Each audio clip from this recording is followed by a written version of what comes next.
So I was like, at that moment, I was like, okay, you know what? I ain't got to hold this no more. You know what I'm saying? We good.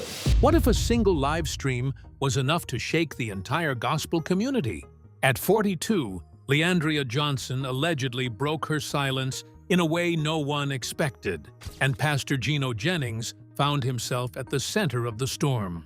What started as subtle tension between two powerful voices in faith has now turned into a public firestorm involving sermons, personal testimonies, and shocking claims. And just when everyone thought it couldn't get deeper, the receipts started surfacing, changing everything, the silent tension between two powerful voices in faith. Before any live streams, before the viral clips, and before the internet turned this into a full-blown church controversy, there was only silence, and something heavier underneath it. Two names kept circulating in completely different corners of the gospel world: Leandria Johnson and Pastor Gino Jennings. On paper, they weren't connected. They didn't collaborate. They didn't share platforms, and they never publicly addressed each other directly in a formal setting. But in reality, something about their messages kept pulling them toward the same conversation without ever sitting in the same room. Leandria Johnson had built her reputation on raw honesty. She wasn't the perfect gospel artist image many expected. Instead, she represented transparency, someone who openly spoke about her struggles, her past battles, and the emotional weight of being judged while still trying to serve through music. Her voice wasn't just about melody, it was about survival, healing, and truth that sometimes made people uncomfortable. On the other side stood Pastor Gino Jennings, known for his strict, unapologetic preaching style. His sermons often centered on holiness, correction, and discipline. To his supporters, he was a bold defender of biblical truth in a world full of compromise. But to critics, his approach sometimes felt too direct, too rigid, and lacking softness in delivery. And this is where the tension began to form, not through direct confrontation, but through interpretation. As Jennings continued preaching messages that criticized what he called emotional performances in modern gospel music, many listeners began connecting his statements to well-known artists in the industry. He never needed to say names for people to assume who he might be referring to. At the same time, Leandria was becoming more vocal about how church environments often judged people's struggles instead of helping them heal. It wasn't a feud. Not yet, but it also wasn't coincidence anymore. Online discussions began to grow louder. Some viewers believed Jennings's sermons were indirectly aimed at artists like Leandria. Others felt Leandria's commentary on church hurt was a quiet response to leaders like him. The two fan bases started interpreting every message, every clip, every quote through a lens of comparison and conflict. Still, both sides maintained distance. No direct names, no official responses, just overlapping messages that kept fueling speculation. And behind all of this, something even more complicated was building: an undercurrent of private stories, alleged encounters, and conversations that were never meant to leave closed doors. People close to the situation began hinting that there were moments where the worlds of Leandria and Jennings's circle nearly crossed in real life, but never fully did. That's where everything starts to shift. Because according to emerging discussions and claims circulating online, what happened next wasn't just about sermons or social media interpretations anymore. It involved private interactions, unexpected messages, and a turning point that would pull this silent tension into something far more public and far more explosive. And once that first private connection is revealed, everything changes. The sermon that sparked the first public crack. It didn't start with an interview, a public statement, or a direct confrontation. It started with a sermon, one of Pastor Gino Jennings's most talked-about messages, the kind that spreads quickly across social media because of how blunt and unfiltered it is. In that sermon, Jennings spoke strongly about holiness, correction, and what he believed the modern church had started to lose. His words, as always, were direct. He criticized what he described as emotional performances in gospel spaces, and questioned whether some expressions of worship were truly rooted in repentance or simply driven by stage presence and attention. One of the most controversial parts of his message was his stance on women in ministry roles, particularly behind the pulpit. He also made remarks about gospel performances, suggesting that not everything presented as worship was truly aligned with spiritual truth. While he never called out anyone by name, his delivery was sharp enough for people to start drawing their own conclusions, and that's where everything began to shift. For many viewers, especially those familiar with Leandria Johnson's journey, the sermon felt personal, even if it wasn't explicitly directed at her. The way he described emotional singing, public vulnerability, and what he saw as blurred lines between performance and ministry made people start connecting dots that were never officially drawn. Leandria, on the other hand, had long been open about her struggles and her belief that the church often fails people who are still healing.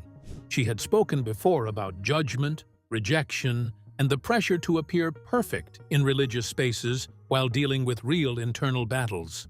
So when sermons like this circulated online, it didn't take long for audiences to assume there was an unspoken tension forming between her perspective and Jennings's teachings. But what made this situation more intense was not just what was said. It was how people interpreted it. Social media began to do what it does best: amplify, compare, and connect narratives. Clips of Jennings's sermons were stitched together with interviews and live videos of Leandria speaking about church hurt. Comment sections turned into debates. Some insisted Jennings was simply preaching truth without compromise. Others argued that his tone created unnecessary wounds and pushed people away from faith instead of drawing them closer. Still, neither of them addressed the situation directly. No response from Leandria, no clarification from Jennings, just growing speculation and rising curiosity. But behind the public silence, something more subtle was unfolding. People close to both sides started hinting that this wasn't just about theology or preaching style anymore. There were moments, private ones, that suggested interaction, or at least awareness, between the two worlds. Whispers began circulating about indirect communication, shared spaces in gospel circles, and conversations that never made it to public platforms. Nothing confirmed, nothing officially documented, but enough to make observers pay closer attention. Then came the detail that changed the tone of the entire discussion. A connection involving someone from Pastor Jennings's immediate circle reportedly reached out in a way that wasn't expected. It wasn't a statement. It wasn't a rebuttal. It was something more personal, something that shifted the narrative from public interpretation to private involvement. According to claims spreading online, that moment introduced a new layer to the story, one that moved beyond sermons and into human conversation. Not arguments, not debates, but questions, concerns, and perspectives that were never meant for public consumption. And once those private exchanges allegedly began, the story was no longer just about how two voices in faith viewed each other from a distance. It became about what was being said when no one else was watching. Because behind that quiet interaction, a deeper revelation was forming, one that would soon surface in a way that neither side could fully control. And it was about to pull everything into the open. The live stream that changed everything. What started as private tension and online speculation eventually reached a breaking point in a way nobody could ignore anymore. Because this time, Leandria Johnson didn't stay silent, and she didn't hide behind indirect messages or vague comments. It happened during a live stream that quickly spread across platforms like wildfire. No stage lights, no production setup, no backup singers, just Leandria, sitting in front of a camera, visibly emotional but focused, ready to speak on something she had apparently been holding in for a long time. From the very beginning, it was clear this wasn't going to be a regular conversation. She opened up by addressing the pressure of being a gospel artist in an environment where expectations often feel impossible to meet. According to her, artists are expected to stay spiritually strong in public, while silently struggling behind the scenes. They are celebrated for their voices, but often judged for their humanity. Her tone wasn't angry, it was honest, heavy but controlled, and that made it even more powerful. As the live continued, she began touching on deeper frustrations about how she felt the church system often handles people who are still broken, still healing, or still trying to find their way. She spoke about judgment, rejection, and the feeling of being accepted only for what she could offer musically, not personally. Then the conversation shifted. Without immediately naming anyone, she began referencing the kind of teachings and preaching styles that emphasize correction, but, in her words, sometimes lack compassion. The audience watching live began to sense exactly where this was going, even before she said anything directly. And then she did. Leandria named Pastor Gino Jennings. The moment his name left her mouth, the entire tone of the discussion changed. What had been a personal testimony suddenly became a public controversy. She didn't just mention him, she spoke about experiences tied to his circle, describing situations where she felt excluded, dismissed, or judged based on her past and her transparency. One of the most talked about parts of the live was her claim about being invited into a church environment connected to Jennings, only to later be told she could attend but not participate. According to her, that moment raised a painful question she could never forget: why her voice was welcomed, but her story was not. From there, emotions deepened. She began speaking about the emotional toll of constantly being placed under scrutiny, especially in religious spaces.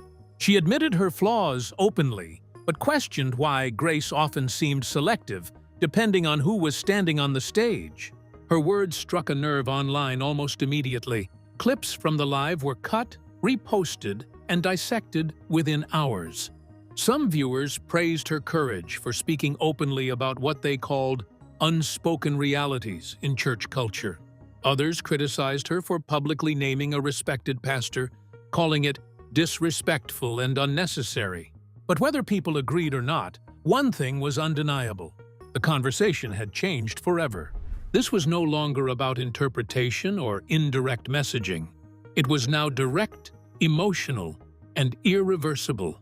And as the live continued gaining traction, more details began to surface in the background.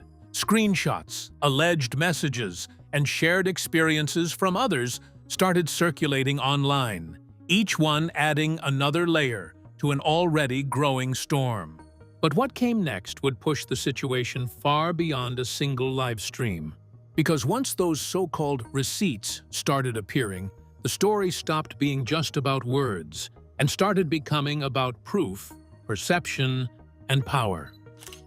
The receipts that shook the church community. What followed after the live stream was something no one could contain anymore. Because once Leandria Johnson's words hit the internet, the story didn't just spread, it multiplied.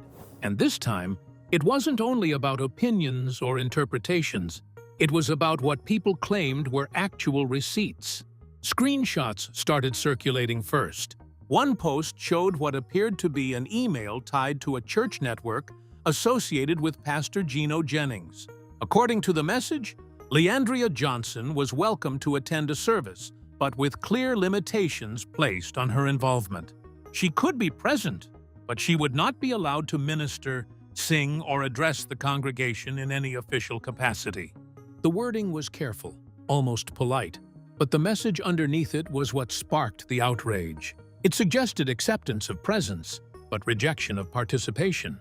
That detail alone ignited a wave of reactions online. Many people debated whether it was standard church protocol or something deeper. Critics argued it reflected a pattern of exclusion disguised as doctrine.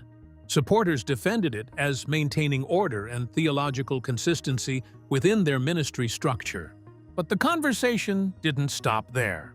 Leandria herself allegedly responded to the circulating screenshot with a short but powerful reaction, implying that her voice was appreciated only when it served a purpose, but her testimony was dismissed when it challenged expectations. And just when the situation seemed like it couldn't escalate further, a new layer emerged. A voice recording began circulating online, an alleged voicemail tied to someone within Jennings's broader ministry circle. While its authenticity was never officially confirmed, it quickly became one of the most discussed pieces of the entire controversy. In the recording, the speaker could be heard questioning whether Leandria was too emotional or too unpredictable for ministry engagement. The tone suggested concern about image, structure, and control, implying that while her talent was recognized, her expression and openness made her difficult to place within their framework. That clip alone reignited the debate in a completely different direction. Suddenly, it wasn't just about one email or one live stream.